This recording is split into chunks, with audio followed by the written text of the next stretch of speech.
here coming through the Zoom. All right, might as well get started. Make sure we give Gregor plenty of time. It's my great pleasure today to kick off the new QSBC seminar series for fall 2023. And it's my distinct pleasure to have Gregor Neuert kicking us off. So he is a card-carrying physicist and engineer and systems biologist. So he fills all the bills. He got his master's of engineering degree in technical physics from Technical University in Ilmenau. Yes, if I pronounced that correctly. And during that time, so he was studying solid state physics at the time and traveled to the US, to Montana State and Pacific Northwest National Labs to work at the Ion Beam Laboratory as a fellow for a year, couple years. yeah, this was like a master's thesis. Yeah, it's fantastic. So it's hardcore physics there. But then he switched gears and got into biophysics and for his PhD at Ludwig Maximilians University in Munich under the guidance of Hermann Gaub. And after graduating with his PhD, he went to MIT as a postdoctoral fellow with Alexander von Oudenarde. And that's where he really gained his love and interests in signal transduction and gene regulation, which he's carried along through his career here at Vanderbilt. So he joined Vanderbilt here in, was it 2012? And has risen through the ranks. He is now also has an endowed chair as a dean's faculty fellow, and he's done some amazing work. So I'm really looking forward to hearing the talk today on this reverse locus with a lot of interesting stochasticity in terms of regulating gene expression at this locus. Thank you, Gregor. Thank you, Darren, for the kind introduction, and thank you for giving me the opportunity to start the semester and present today. So today I want to talk about transcriptional stochasticity reveals multiple mechanisms of long non-coding RNA regulation at the Xist and Tsix locus. And I would like to highlight upfront that this whole project was done by one graduate student, did all the experiments, developed all the computational approaches, did all the analysis, and also started mouse embryonic stem cells in the lab, because back in the days we studied long non-coding RNAs when I was a postdoc in yeast cells, but then we wanted to basically apply these approaches to a mammalian system. So as you probably all know, the human genome only encodes a small fraction that encodes into proteins, is roughly 2%. And through the ENCODE project and improvements in sequencing, people have shown that there are many transcripts made actually from non-coding sequences. And even so, we have these transcription profiles that are also related to a certain disease state. We know very, very little about actual mechanism and function of these long non-coding RNAs. And so one long non-coding RNA, one system that has been studied is X-chromosome inactivation, which is basically the process by which in female cells, one of the X chromosome needs to be inactivated. And here in this textbook example from this cat, this gives rise to this kind of light and dark pattern. But we actually thought we use something more easy to study than cats. So we actually focused on X-chromosome inactivation in mouse embryonic stem cells, which is a paradigm for long non-coding RNA regulation. And what's exciting about the system is that many different mechanisms have been proposed that we believe not only apply to the Xist locus in these mouse embryonic stem cells, but have a more general meaning. And specifically, we focused on the regulation of Xist and its antisense transcripts T6, which gets transcribed from the opposite strand. And over the years, many different labs with many different techniques have studied this system. And came up with a range of different mechanisms of how Xist and Tsix regulate each other. And what we wanted to do is to actually ask which of these different mechanisms are actually most prevalent in this system. And because nobody has really compared them against each other, we thought that using a very quantitative method allows us in the same cell line with the same type of method to test one method against another mechanism to then see which of these mechanisms actually prevails or not. And so these mechanisms can be subdivided into two classes: mechanism in which the transcript itself has a regulatory function. This is in this Xist system very well known that Xist, when it gets expressed, codes the X chromosome, and through this process of coding leads to silencing of this extra X chromosome. And a lot of the literature thinks that long non-coding RNA, similar to protein, have a regulatory function, meaning that the transcript itself recruits other factors, folds into certain configuration, and due to this specific transcript has a regulatory function. And this has been pushed a lot in the literature, particularly in mammalian cell. But when I was postdoc in Alexander's lab, we had two collaborations, one with Gary Fink's lab at the Whitehead and one with Angelika Ammon at the Koch Institute. And there we studied yeast cells. And in these yeast cells, the power of that is that you can do the genetics extremely precise. So you can move genes around, upstream, downstream, some other chromosome, and you can really study if you have a mechanism through the transcript or the act of transcription. And in these studies, we never found a mechanism where the transcript actually has an impact. And also other people that studied the yeast system always showed that it's the act of transcription. And so I personally believe that a lot of these long non-coding RNAs actually functions through the act of transcription and not necessarily as a transcript. And so what we did is we developed quantitative methods in which it allows us to actually automatically segment the stem cell, automatically segment the nucleus in 3D. We can then also detect individual transcripts that are here seen as the green spots. And because Xist codes the X chromosome, it forms then a cloud of transcript, which we then can automatically quantify as well. And we can do the quantification in 3D, meaning for each transcript, we know exactly where it is in the cell in 3D, and we know exactly the volume of this cloud, and this becomes more important down the road. The second improvement we have made is actually in the terms of quantitative immunofluorescence. People have used immunofluorescence for a long time, also in this Xist system. And usually what you see in papers is that people show their images, they have an antibody against a histone mark, they see a blob of signal and say, okay, there is an enrichment for that mark, and therefore there is some regulatory function. And I was always wondering, is this actually the best we can do, or is there a way to do this better? So what we started to do is actually just ignore what people have been doing with this antibody. We just started to dilute the antibody. And the idea was then, if the antibody is very specific, and we know for the histones that these antibodies are very good, maybe we see individual clusters of modified histones in the nucleus. And then if we would see clusters, we could maybe use the same quantification we use for our RNA fish spots to detect chromatin modification in space and measure that together with RNA expression. So this is this quantitative assay that we showed here. And then the third innovation that we made is that we utilized a particle correlation spectroscopy method that allows us to actually look at co-localization of transcript. And normally what you see in the literature is, so you see an image, you see some dots in red, so you see some dots in green, they somehow overlay, make white, and then people say, well, we have co-localization, and they count the number of co-localization events, and that's basically it, or just show you the cell itself and say there's co-localization. It's very descriptive, not very quantitative.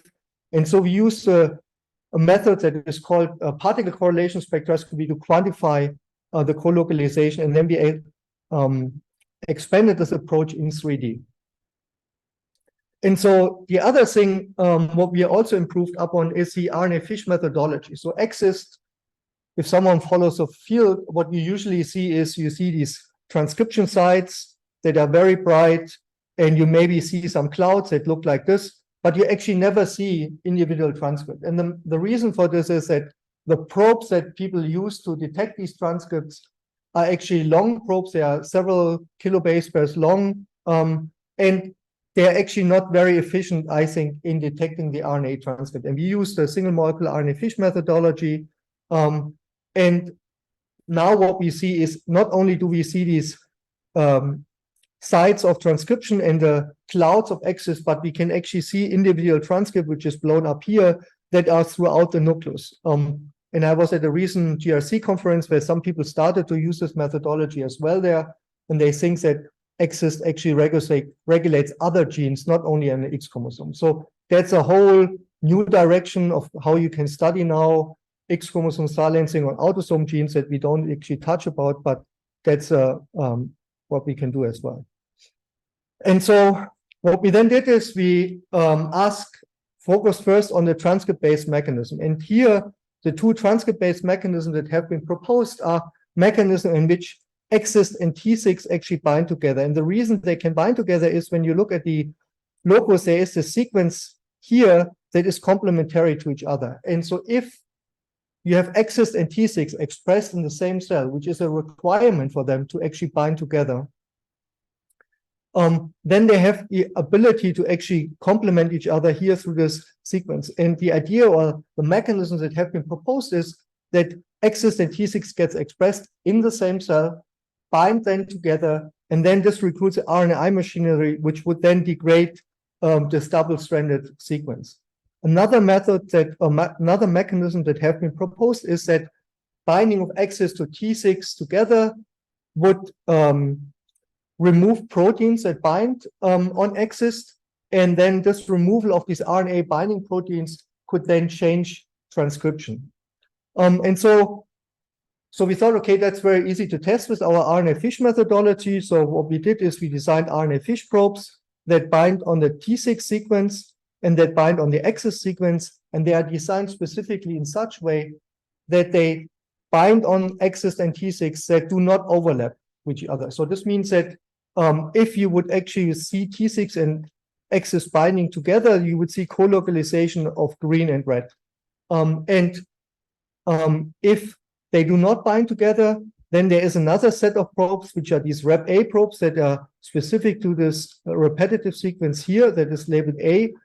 So if Xist and Tsix do not bind together, then the Rep-A probe should be able to bind at this A sequence together with Xist. And so by using two different set of probes, we can actually test this hypothesis.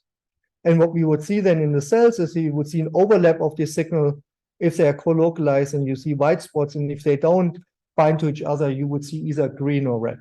And for Tsix. And for Rep-A, if Xist and Tsix bind together, you would only see green signal. And if Tsix does not bind, you would see the co-localization of Rep-A and Xist as white spots.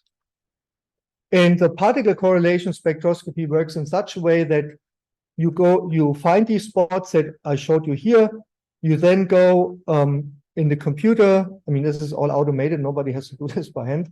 So you go in and you extend the radius from the one transcript, and you ask what is the probability to find another transcript in the vicinity of that ring, and yet then you extend the radius, and you do this in 3D to actually capture transcripts that are above and below the transcript you're currently interested in. And then you calculate this average co-localization score. And what you actually then see as you go along, as you extend your radius, that you get an increase in co-localization, and then you get a kind of slowly increasing line, which is more like background co-localization, because if you go further and further away, you have a higher chance for co-localization. And then what you can do is you can fit a line in this and determine the intersect with the y-axis, and from that you get very precise co-localization. And then the other innovation that we did is we said, well, now we have the positions, let's randomize the position and repeat the analysis. And this would basically quantify what is the probability by chance to see co-localization between these two transcripts. And this is basically this blue line. And so within the same data set, we can computationally generate a reference data set and then compare the measure to the random distributions. And so when we did this, and here we do have 2 days of differentiation. So these are mouse embryonic stem cells, females, and then we do an undirected differentiation.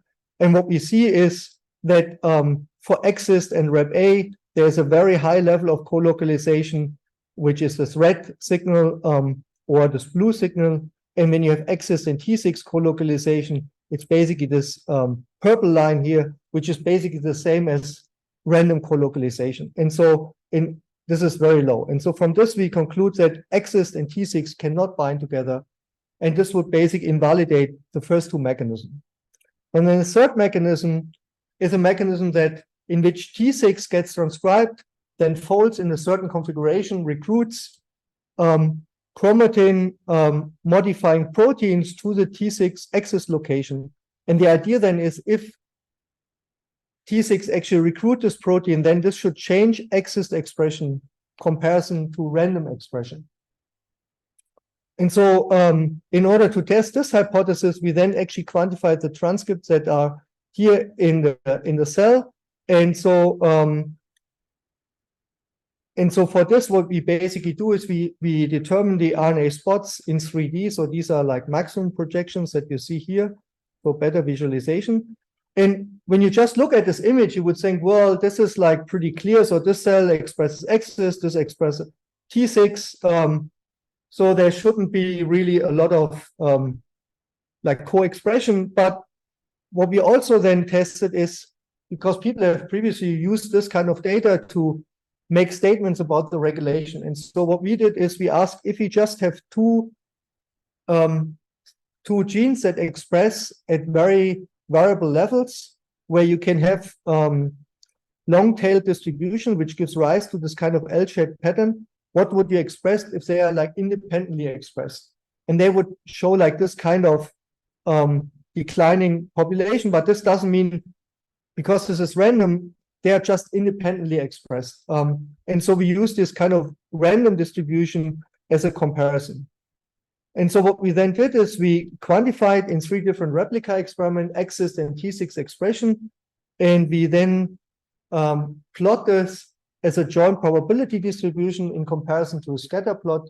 And the reason for that is that this allows us to very nicely see the variation in expression, but also the density, meaning how many cells have co-expression of Xist and Tsix in the same cell. And we measured many hundred cells because of our automated analysis platform.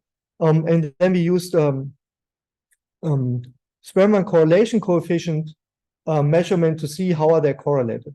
And so what we see is when we compare the measure to the random distribution, that these distribution, the measured distribution, are actually the same as random distribution. And so from this, we conclude that T6 cannot recruit a factor here that would change Xist regulation, because the pattern we see is basically the same as a random expression.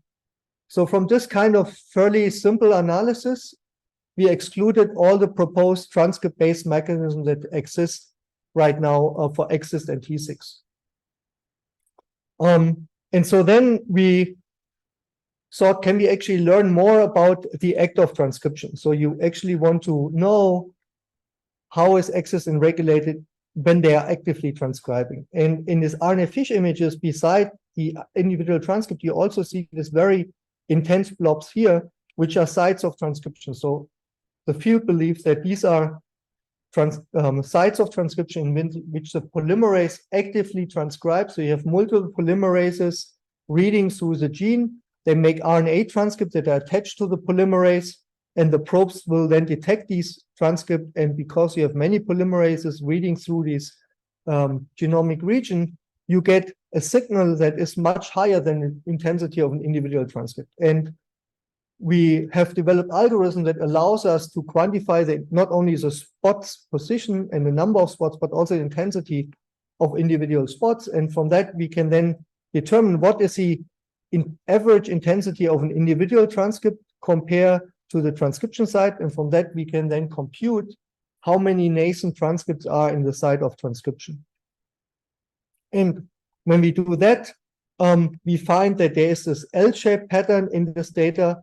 If we now generate our randomized distribution, and then we do a 2-dimensional KS test, which is a statistical non-parametric test to compare joint probability distribution, we basically see that a significant difference between the measured and the randomized distribution. And what this indicates is maybe there is some regulatory mechanism going on at the site of transcription. And so in order to better understand this mechanism, because the probes we have right now in this that we use for this kind of measurement actually span the exonic sequences and not really the intronic sequences. And because these transcripts could have a long lifetime, we wanted to have a more direct measure of nascent transcription. And so for this, we used probes that are designed against the intron, which are basically these sequences that do not overlap this exonic sequence. And then as a control experiment, we actually measured exon and intronic probes. And what you see is the intronic signal is very faint compared to the exonic probe, which is a cloud of the individual from the individual Xist transcripts. And so what we then did is we designed probes to test this mechanism of transcription interference, which is the process by which polymerases can transcribe from both directions of an antisense transcript and then physically collide. And this is a mechanism that has been proposed in bacteria and also in yeast cells using artificial promoters. And so one design that we came up with is to design RNA fish probes that label the same genomic area, but on opposite strands. So we have Xist intronic probes, and then we have 3' T6 probes, which are basically interleaved with the Xist probes, and they span the same genomic sequence. And the idea here is that if there's transcription interference, polymerase can either read through Xist or through the T6 region, but they cannot actually pass each other. Whereas if they would actually pass each other, or they would transcribe on one strand and then initiate from another strand, and then basically alternate in terms of transcription, you could actually potentially see co-localization of the signal, which would give rise to this white signal. And this is something that we actually here see in this sample image. Another probe design we came up with that is very powerful for this locus is that one designs T6 probes at a 5' intronic sequence that does not overlap with Xist. So in this case, you would expect that you can transcribe from both directions until T6 polymerase on T6 actually hit the polymerase set in the Xist region. And here you would actually see co-localization, which is what we see in this individual image. But again, I'm very skeptical just showing images. I actually want to quantify this in more detail to have actually a strong metric. And so what we did is we analyzed these transcription sites where in cells where Xist is intronically labeled and then the 5' end is labeled or the 3' end is labeled. And we again generate a randomized data set, and then we do the KS test again. And we basically see that the measure compared to the random distribution is significantly different. And so this gives a strong indication that transcriptional interference is probably a mechanism of regulation, which is also a mechanism that has been previously proposed for the system, but actually using a TET promoter, not the endogenous sequence that we see. So another thing, what we observe is that because we measure many cells and we plot distributions, we actually see tremendous variability in the expression in these cells. So Xist and T6 at nascent transcription can vary from 0 to more than 30 transcript. And there's this tremendous heterogeneity in the system. And so we asked, can we actually utilize this heterogeneity in the system to better understand the regulation? And so what we did is we subdivided these distributions into 3 data sets. One where there is 0 Xist expression, a second data set where you have more than 0 and less than 8 transcript, and more than 8 transcripts. And then for each of these subpopulations, we repeat the co-localization analysis with either T6 5' or T6 3'. And what we observe is that co-localization of Xist with T6 3' and Xist with T6 5' is pretty much the same for low or medium expressed transcription sites of Xist. But at very high transcription of Xist at this nascent transcription site, we see that co-localization of Xist with the 3' T6 is significantly lower compared to the 5' T6 transcript. And what we think is going on here is that at low and medium transcription, the cells actually can initiate from Xist and can initiate from the T6 promoter and read through this transcript, make the transcript, and there's no transcription interference actually going on. But if you have very high transcription, these polymerases actually start to bump into each other. And this is the reason why there's a smaller fraction of cells in which you see Xist with T6 3' compared to Xist with 5' T6. And conversely, if you look at the co-localization of Xist T6 5' and Xist 3', where you basically initiate and then you read the polymerase through, if you would completely read through this transcript without any interference of from Xist, you would basically see a high level of co-localization, which we actually see for high levels of T6 transcription. So we have 99 to 95% co-localization. But when we actually go to lower levels of T6 expression, we see that there is a significant difference in the co-localization between the 5' and the 3' signal, indicating that at this low transcription, potentially Xist reading through this promoter and actually preventing T6 to completely finish to the 3' end. And at this high levels of T6 transcription, T6 is dominating the transcription process and basically reading through this process. So we have these three different, yeah. I was just wondering if that could be explained by different binding affinities of the two axes. Are they identical because they're opposite strands? Binding affinity of what? The binding affinities of the RNA to where they bind. Is it possible that is an explanation? Well, I think we can't.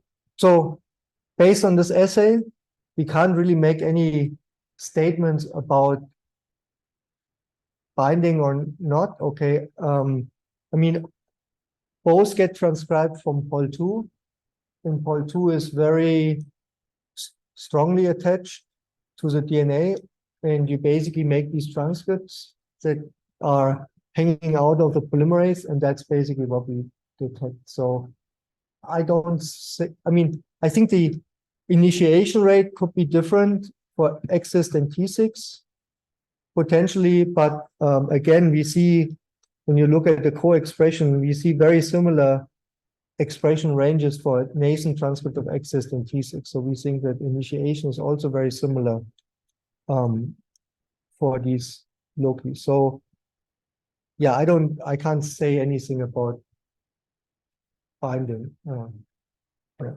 curious at the low density whether that could have any impact on it. Are you talking about the polymerase or the probe? Well, so yeah, sorry. So the RNA fish is done in fixed cells. So you have you grow the cells, you fix them, you permealize the cells, and the fixation basically freezes the cell in a particular state when you add the chemical, and then you hybridize the probes. So after when you add the probes, nothing really changes. The affinity of the probes are more or less the same for Xist and for T6. But T6 and Xist themselves as non-coding RNAs potentially could have different binding affinities themselves, or you're measuring it, they're binding directly to pol 2? Or? No. What this is it's basically looking at these sites of transcription here, so and asking what is the fractions of cells in which you see a green and a red signal overlapping. And this is basically what we are quantifying here. So this basically says that at this low nascent transcription, you have an average co-localization between the 3' signal and the 5' signal of 82%. Whereas if you look at the transcription sites for the 5' probes, you only have a co-localization of 30%. So what this means is that if you have a transcript that is detected here, you have an 82% chance to also see a signal from the 5' end. But if you look at the 5' signal and then ask how is this co-localizing to the 3' end, you only have a 30% co-localization because there's transcription sites where you initiate T6 transcription, but it does not really read through the full length to reach the 3' end. There's only a small fraction, like 30%, that actually continues to read through. And this is why you have less co-localization. And the reason for the smaller fraction of co-localization is because we think in these cells where you don't read through beyond the 5' sequence here of T6 is that Xist is actually interfering. And at this high transcription level where you have many polymerases, it's basically like a really forceful train that basically snowplow that basically reads through. And this is a reason why you have a high probability of co-localization. Does this answer the question? Yeah. So then we wanted to also know, okay, is this really the transcription site that we here quantify, or is this maybe something else? So because we not only can look for co-localization, but we can also look at the distance between the Xist and the T6 signal. And when we look at all the Xist-T6 transcription sites that we find in the cell, and we calculate the pairwise distances, we can get a probability distribution of the pairwise distances. And what you basically here see is that transcription sites all fall within this region that is below 0.75 or 1 micron, actually. And so meaning that the signal that we here have is indeed coming from the transcription site and not some artifact that is maybe due to quantification. And this is also the minimal distance that you need to actually be considered the same site of transcription from. This is what other people have proposed. So from this analysis, we now concluded that yes, we can observe transcription interference, but only in cells that have high transcription, meaning that maybe the other cells utilize another mechanism. And I would like to pause here a little bit, because when they presented this originally, say, okay, people have proposed these 5 different mechanisms. And usually when we write our papers, we think, okay, mechanism A or mechanism B or mechanism C, and then we test one mechanism against each other. And then usually we try to find one mechanism that is most likely to explain the observation. And the thinking about one versus another mechanism comes traditionally from population experiments, because that's how we have been doing experiments over many years before we are actually able to do single cell experiments. And so if you have a genome-wide assay, a population-based assay, you cannot really make any of these distinctions that I try to make right now. But with the stochastic variation, we actually believe that within the same system, you can maybe have multiple mechanisms happen depending on subpopulations of these cells. And I think this conceptually is a very different way to look at a biological problem. And I think this is more prevalent actually in many other systems, because in the moment you have variability, you can have these kind of effects. And this is more like a little bit philosophical excursion, but I think that's something that this allows us to think about. So then another mechanism that have been proposed is this transcription modifications. And in this mechanism, you actually have the act of transcription can recruit proteins which then can exert a regulatory function. And what's really interesting for me is that when we did these studies and none of these mechanisms worked, okay, we like had to cross them out one after another. And you can imagine it was very stressful for Ben, because Okay, first mechanism gone, second mechanism gone, third mechanism gone. Okay, now we have to do more experiments. We came to this chromatin regulation mechanism. In the yeast cells, we actually also found that yeast has this regulatory mechanism where Pol2 recruits ZD2, ZD3, which are chromatin modifying complexes to modify histones. And so in the Xist system, what people have proposed is that these polymerases then recruit some factors that have a repressive or activating function, either through methylation or chromatin modification. And so in order to actually understand this behavior of chromatin regulation, we use this immunofluorescence that we can combine this RNA fish. And we used we looked at many different marks, and we basically settled on one mark that was pretty well studied, for which very good antibodies existed. And we started to dilute the antibody, the primary antibody, and then we use a secondary antibody for detection. And when we dilute the antibody significantly below what's recommended in the literature, we basically see these puncti appearing. And these puncti are actually very specific. So here you can see when you dilute the antibody, the puncti become more prevalent in this intermediate dilution. When you have a higher dilution, the signal goes down. And if you remove the primary antibody and then you just add the secondary antibody with a fluorescent label, you don't see any punctis, which for us indicates that this is a signal that comes due to this antibody binding. And so now that we see this puncti signal, we can now quantify chromatin modifications by quantifying these clusters of signal in 3D. And for that, we use, again, our particle detection software to actually find these spots in 3D and then use the co-localization analysis we used previously to quantify what's the co-localization between this histone mark, puncti, and Xist or Tsix. And we, again, use this correlation spectroscopy method. We then use randomized data set. And what we do now here is that we divide the measure to the randomized data to compute a fold enrichment signal, similar to what you do in a chip signal, where you have a input control, for example, as a background. And then we basically look at this enrichment as a function of the distance, starting from the point of localization here. And so this allows you now to quantify the enrichment of this histone mark at a specific site of transcription in a single cell in a specific locus. And this is something that nobody has done previously either. And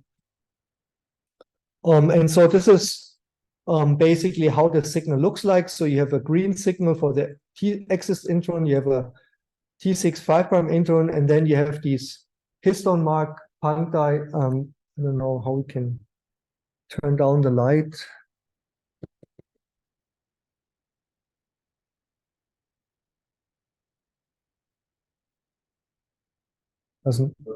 Doesn't work, but anyway. Huh? Anyway, I don't know. This doesn't.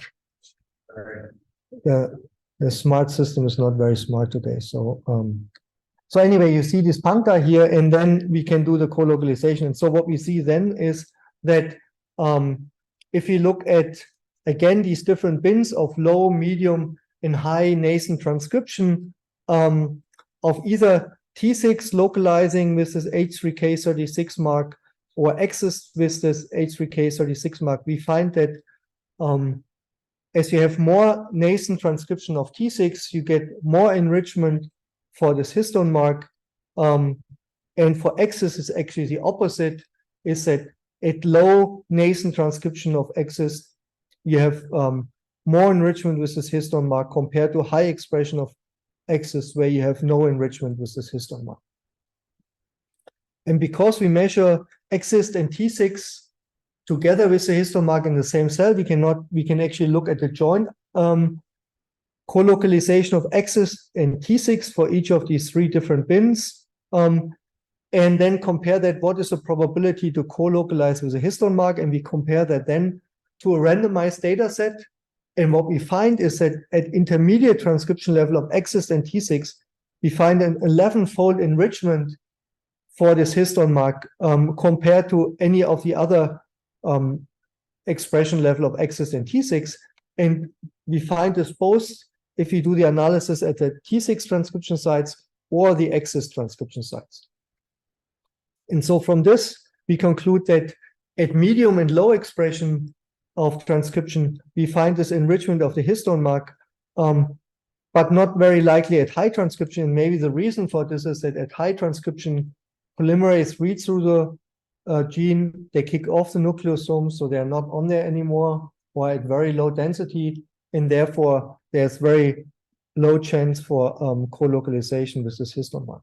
And so the summarizing model that we came up with is that Xist and Tsix can actually, in the same cell population, exist in very different, or can have very different regulatory mechanism. At high Xist expression, you have transcription interference, where these two polymerases can collide in each other and one or the other wins.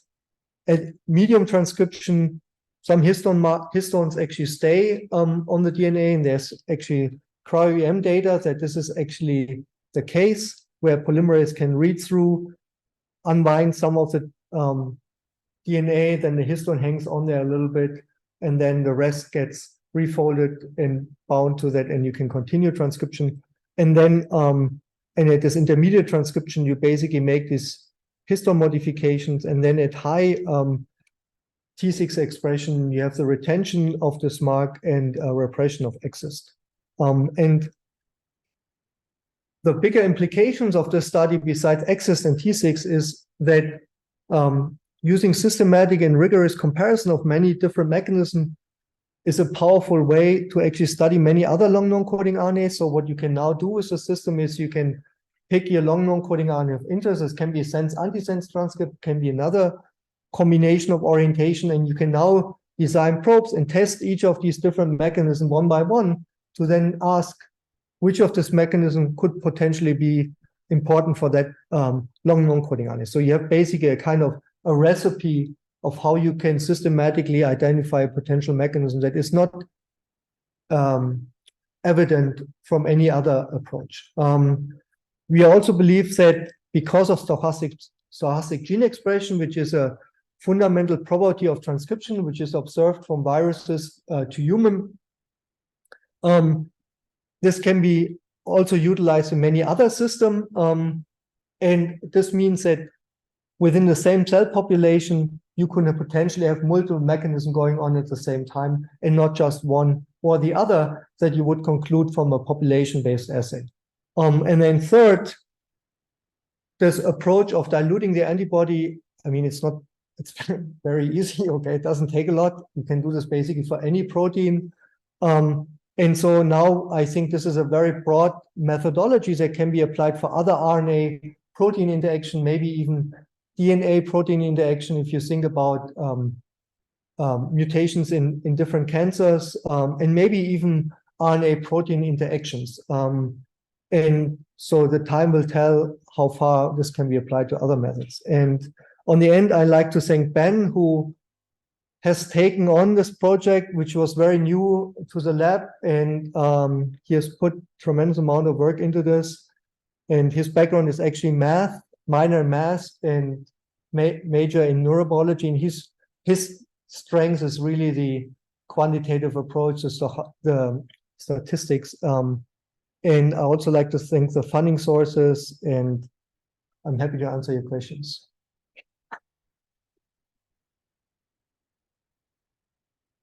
We generally like to give students a first shot at asking questions. If you have any questions, please feel free.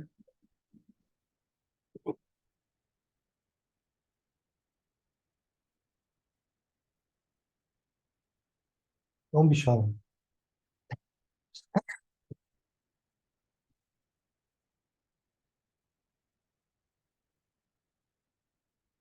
Do we have any questions online? Different technical question. Yeah. So for the histone antibody, how many do you think you need there to actually detect the signal? Is it just one? I don't know. We haven't really tried to do this like extremely So I'm not claiming at any point that each spot is one single histone modifications, and I do not claim that there's just one antibody bind. But what I can say is that based on the sensitivity of the camera and the setup that we have, and the fact that on average these conjugated antibodies have between 3 to 6 fluorophores attached, which are fluorophores that we normally use in RNA fission. And we can see in the RNA fish experiments, when we just basically put down the probes on the slide and we dilute it down, you can see individual, I think you can see individual fluorophores. Okay, I mean, the method has the power to do that, but we haven't actually done like a titration experiment to really estimate this. And that's very that question on the about the exon and those for exist. Yeah. I was curious why only one is marking exactly transcription. Sorry. You use both neutron and exon and protein for exist. Yeah. And you showed that only one really marked the active transcription. Yeah. And I was just curious why you couldn't have the other one equal as well.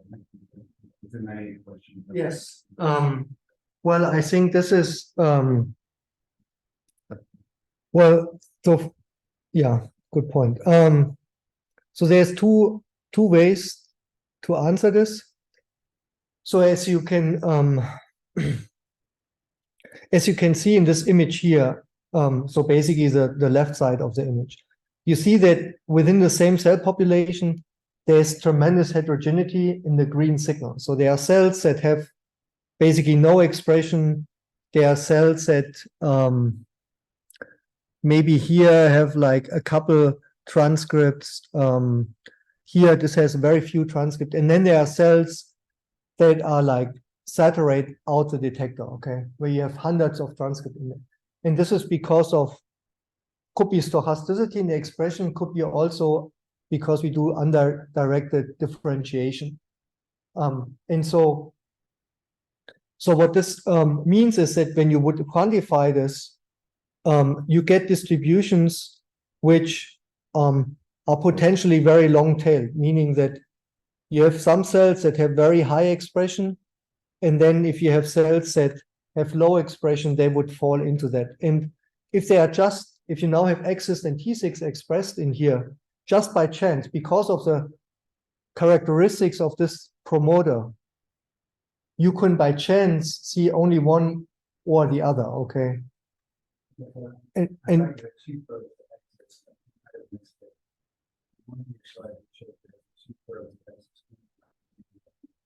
yeah.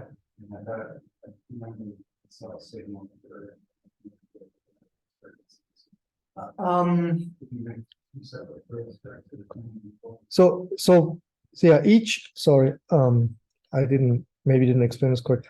So each of these transcripts, we bind 48 probes on average, I think, between 40 and 50 probes for each transcript. So there's many probes, and when we get a signal, you basically get an accumulation or cumulative signal from all these different probes that bind on Xist.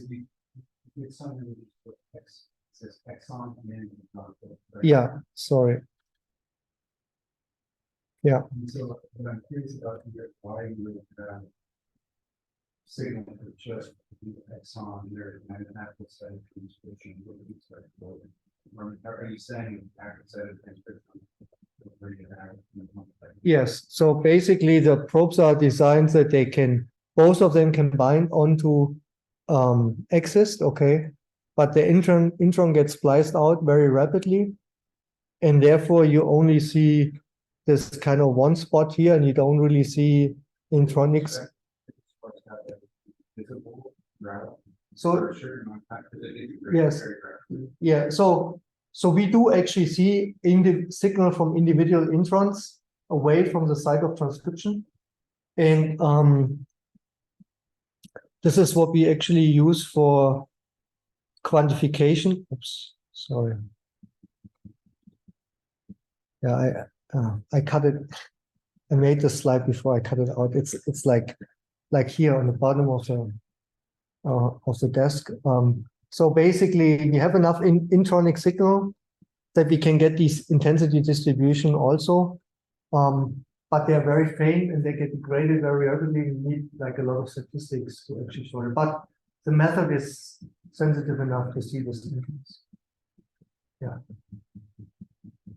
Yeah. I think I'm on the same track though. So you've got these transcripts, and my first question is technical. Is there a difference in half-life between T6 and Xist, and where your probes are binding? Are those RNAs that they would bind to equally stable? So from the literature, we know that the lifetimes are different for Xist and T6. And I think the Xist lifetime is many, many hours. And I think for T6, it's maybe 8 minutes or something like that. There's also a variation in data, but there is differences in the lifetime. Does that affect? Got multiple probes, but just, especially you're gonna have more transcripts at the 5' ends in each of these. Yeah. How do you come to calculate transcript abundance when you've got different stability in different ends? So what I don't know is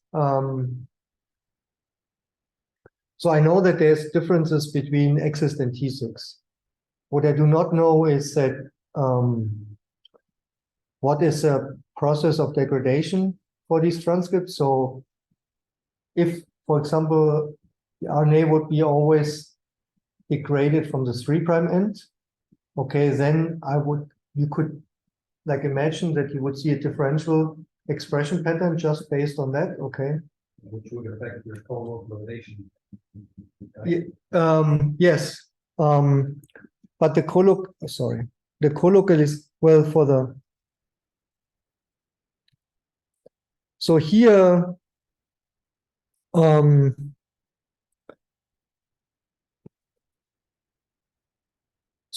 so in this configuration, the intronic sequence basically dispense the same kind of genomic location. I mean, the lifetimes is basically for the full-length transcript. For the introns, of course, the lifetime is much shorter. I'm not sure if anyone has quantified the lifetime of Xist, and we haven't really looked into that. I just assume it's short, and I assume they are similar. And then my next question is sort of on the biology side. So if it's stochastic on a single cell basis, shouldn't the calico cat just be one color, splotchy, because you wouldn't have these pigment, a number of cells that would give black pigment versus the orange pigment? Wouldn't they have almost a complete random mix of the color? So if you basically are saying if I look at Xist and Tsix expression, silencing the X chromosome that go to the cat model with the pigment. If it's all single cell, wouldn't it just be a wash across the cat? They wouldn't have regions of black and regions of yes. color. So good point. So the analysis that we do, so if you basically take this mouse embryonic stem cells and you differentiate them and they start from a pluripotent state, then Xist is not expressed or very, very lowly expressed, and mostly T6 is expressed. And then when you start to differentiate these cells, basically Xist is start to increase and T6 is start to go down. And when you differentiate these cells further for many days, you then actually see that all the cells basically have Xist expressed. So I think for a terminal differentiated cell that is way down the road than what we measure, you get this kind of cell fate decision. So, but we wanted to, because we were interested in Xist and T6 expression and how they regulate each other, we had to find a point in time in the differentiation that allows us to quantify both of them. If you just have Xist or T6, it's very hard to see how they regulate each other. So this 2-day time point that we picked, which is basically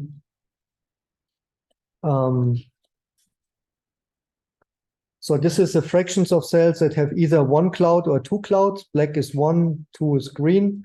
You see that after 2 days, or from 0 to 2 days, there's this rapid increase in the number of cells with one cloud. It's around 50%, and then it goes slowly up. And so we differentiate it for up to 9 days. And this is pretty consistent with the literature from other. I mean, there's slight differences, 10% up and down maybe, but basically, I think the cat that you refer to is somewhere out here, okay? And that's why, but in the process in between, okay, how these decisions are made, I think that's still an open question. So to go off that, does that mean eventually either T6 or X's wins out and then it goes out? So in these female cells, you basically then see that one of the X chromosome gets silenced, and this requires that X's is upregulated, encoding this entire X chromosome, and then stays highly expressed throughout the lifetime of these female cells in order to maintain this.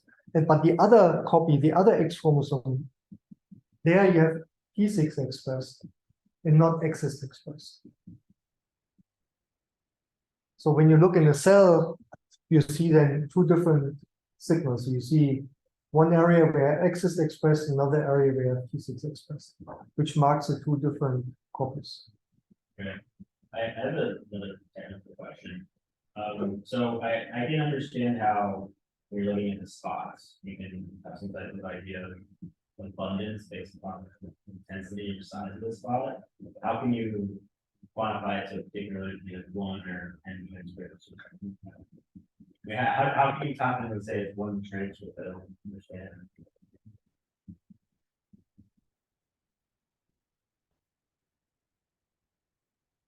So what you see here is so we take the cells, I mean, we take a stack of images from the top to the bottom. And then we go in there, and so we see these puncti that you see here. So the algorithm that we have can actually look for a signal that has this kind of puncti structure, or basically the algorithm looks for signal intensity that changes from one pixel to another one very rapidly. And we do that quantification on each individual slice in the stack. What you see here is a maximum projection. So it takes the whole cell and project it down. This is more for visualization, entertainment, getting the point across. That's not quantitative, okay?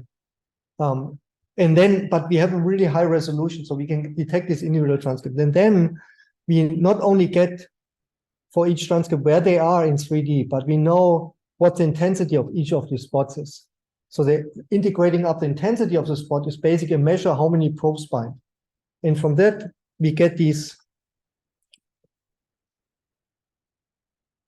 intensity distributions. So this is the intensity of all these individual spots that we have, and these transcription sites are somewhere out here. And then what we basically we also then integrate, we have an algorithm that basically looks at all these individual spots, and then we ask at which point can we not tell these spots apart anymore. So there's just this blur, this blob of signal.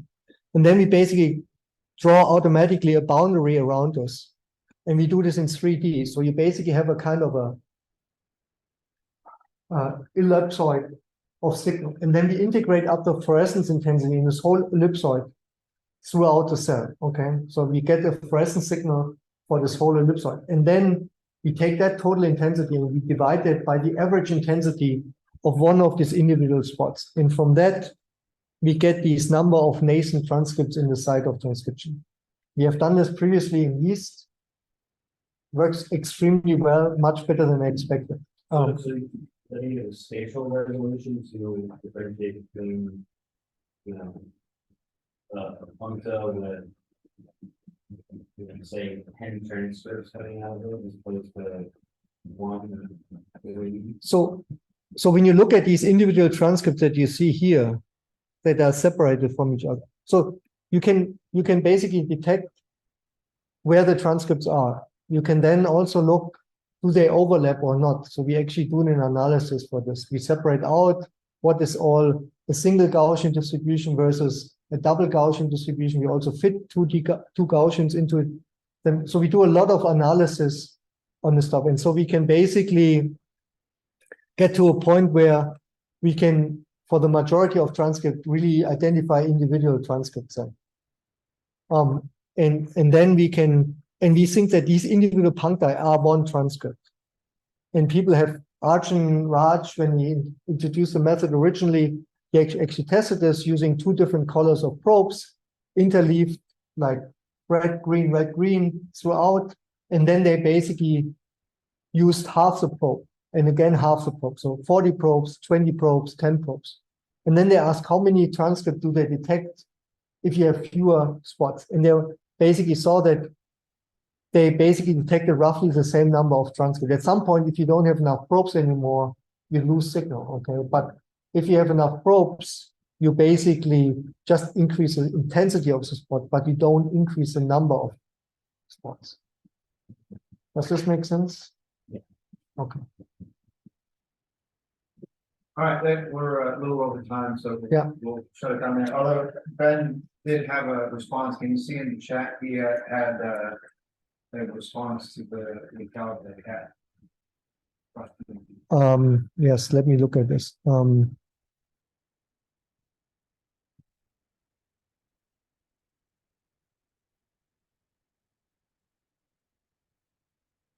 Okay, so sorry.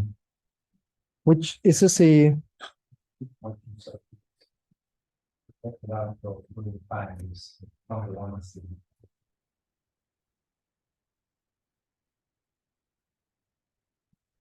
You want me to read it? You want to read it out loud? each embryonic cell chooses one X-chromosome inactivate, then this receiving does not change and propagates throughout the cell division because each embryonic cell is responsible for a relatively large section of the adult animal, which result in a large section of that all have the same X-chromosome inactivated so that the same product. So I mean that's pretty similar to what I was trying to say. The point is, you're looking earlier before that final decision. Yes. Yes. Yeah. That's it. All right, well, thank you. Thank you.